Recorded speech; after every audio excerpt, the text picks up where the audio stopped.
Salam Bapak Ibu, saudara-saudari, dan para kaula muda yang dikasihi dalam Tuhan kita Yesus Kristus. Pagi ini saya bersama dengan anak saya Baptiste Noel mengajak kita mengikuti renungan harian yang dikeluarkan oleh Sinode Gereja Kristen Oikumene di Indonesia dengan berpedoman pada pola pembacaan 4M. Mari kita awali dengan doa. Bapa di sorga, kami akan membaca dan merenungkan firman Allah.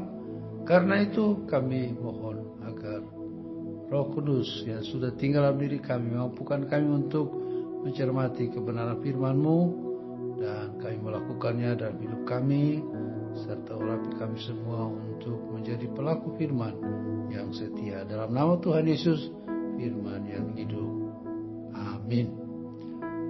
Saudara yang dikasihi dalam Tuhan Yesus Kristus, pembacaan firman Tuhan pada pagi hari ini, Sabtu, tanggal 1 April 2023, terambil dari kitab suci Perjanjian Lama, yaitu dari kitab Yeskiel, pasal 37, ayat 13 sampai 14, dengan tema anugerah keselamatan.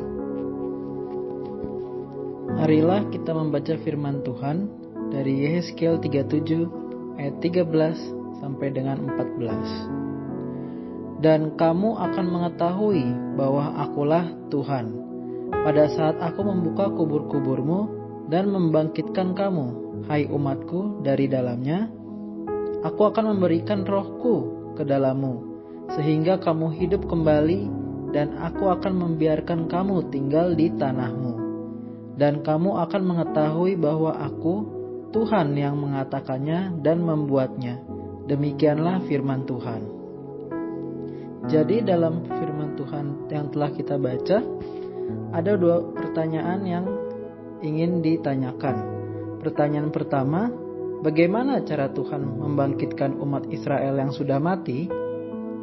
Ya, dari pembacaan kita, firman Tuhan menjelaskan bahwa Tuhan sendiri yang membuka kubur-kubur, dan orang Israel yang sudah mati dibangkitkan kembali, tentunya dikeluarkan dari kubur, dan mereka boleh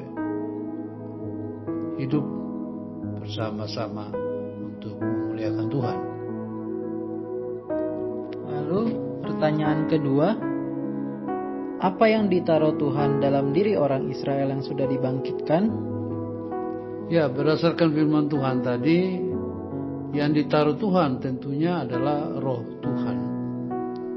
Roh Tuhan yang ditaruh di dalam diri orang Israel yang sudah dibangkitkan itu, agar mereka bisa berkomunikasi dengan pencipta atau dengan Tuhan sendiri. Nah, saudara yang dikasihi dalam Tuhan Yesus Kristus, dari dua ayat ini dalam konteks anugerah keselamatan, kita belajar bahwa anugerah keselamatan itu ditunjukkan kepada bangsa Israel dalam dua rangkap atau dalam dua pemenuhan. Pemenuhan yang pertama yaitu pada masa Nabi Yeskiel, dan pemenuhan yang kedua itu pada masa Kristus. Ya, jadi mari kita lihat satu demi satu. Pemenuhan yang pertama yaitu bahwa Tuhan sendiri yang akan membangkitkan mereka, dan karena pada saat itu mereka berada di pembuangan, yaitu di negeri Babel, ya, maka kemudian Tuhan harus bawa pulang mereka ke tanah perjanjian, ke Israel. Nah, kapan itu terjadi, saudara? Itu terjadi setelah Raja Persia yang kita kenal dengan nama Raja Koresi atau Sirus menaklukkan bangsa Babel. Jadi Raja Persia itu yang sekarang adalah negeri Iran. ketika para tentaranya mengalahkan kerajaan Babel, dan kemudian Tuhan memakai Raja Koresi atau Sirus untuk mengembalikan orang Israel ke tanah perjanjian. Ini menggambarkan sebuah anugerah, yaitu bahwa mereka yang tadinya tidak berdaya di tanah pembuangan, kemudian Tuhan pakai seorang raja Persia untuk mengembalikan ke Yerusalem. Jadi saudara, Raja Koresi ini adalah tangan Tuhan untuk membuat mereka keluar seperti dari dalam kubur. Mereka dibangkitkan kembali untuk dibawa pulang ke tanah perjanjian. Jadi saudara, karena itu kadangkala karya Tuhan kita tidak bisa selami. Kita hanya mengucap syukur. Tuhan pakai orang-orang tertentu untuk menyadarkan kita, untuk membebaskan kita dari berbagai tekanan hidup yang berat. Nah, yang kedua adalah bahwa ketika Tuhan menaruh roh di dalam diri orang Israel, maka kita bertanya, kapan itu terjadi? Kalau roh Tuhan diberikan, tentunya kita lihat di sini adalah merujuk kepada kedatangan Kristus.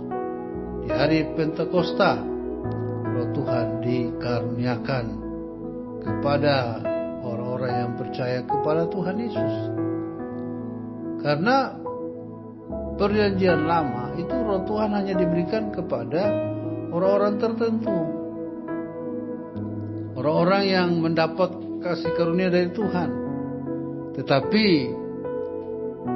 pemenuhannya secara keseluruhan, yaitu bahwa ketika Tuhan Yesus datang dan di hari Pentakosta itulah kemudian rohnya dicurahkan kepada orang-orang yang percaya kepada Tuhan Yesus Kristus. Maka Rasul Paulus berkata bahwa ketika seseorang berbicara dalam bahasa roh, maka dia itu merupakan sebuah tanda kepada orang Yahudi bahwa anugerah keselamatan itu dicurahkan kepada bangsa lain. Jadi karena itu saya dan saudara yang sudah percaya Tuhan Yesus Kristus diberikan roh Allah. Kita bisa bersekutu dengan Allah. Kita bisa memanggil Allah sebagai Bapa kita, sebagai Abah. Dan karena itu semua hanya terjadi karena Roh Kudus atau Roh Tuhan yang ada dalam diri saya dan saudara. Demikian juga tentunya bagi orang Israel yang bertobat dan percaya kepada Tuhan Yesus, mereka juga akan mengalami, yaitu mereka diberikan roh dari Tuhan untuk mengalami kehidupan yang Tuhan sediakan bagi setiap orang yang percaya kepada Tuhan Yesus. Maka marilah kita bersyukur dan berbahagia karena anugerah keselamatan itu diberikan kepada kita saat ini. Maka pertanyaannya, apakah kita sudah sungguh-sungguh meyakini bahwa kita adalah orang yang dikaruniakan roh Tuhan, atau roh Tuhan itu berdiam di dalam diri kita? Kalau ya, maka pasti kita akan dituntun, kita dipimpin oleh roh Tuhan untuk melakukan yang baik. Karena itu marilah kita membagikan firman Tuhan ini kepada orang-orang yang ada di sekitar kita, sehingga nama Tuhan diagungkan, khususnya bagi keluarga, teman, dan kerabat, dan mereka boleh mengalami hidup dalam persekutuan dengan Tuhan. Amin. Mari kita berdoa. Bapa di sorga, kami bersyukur karena pada pagi ini kami sudah merenungkan sabda-Mu. Kami berterima kasih karena anugerah keselamatan yang Tuhan berikan bagi kami umat yang mengasihi Tuhan bersama dengan orang Israel. Kami boleh mengalami anugerah Allah, dan karena itu pimpin kami terus sehingga kami boleh menghasilkan buah bagi kemuliaan Tuhan Yesus Kristus. Amin.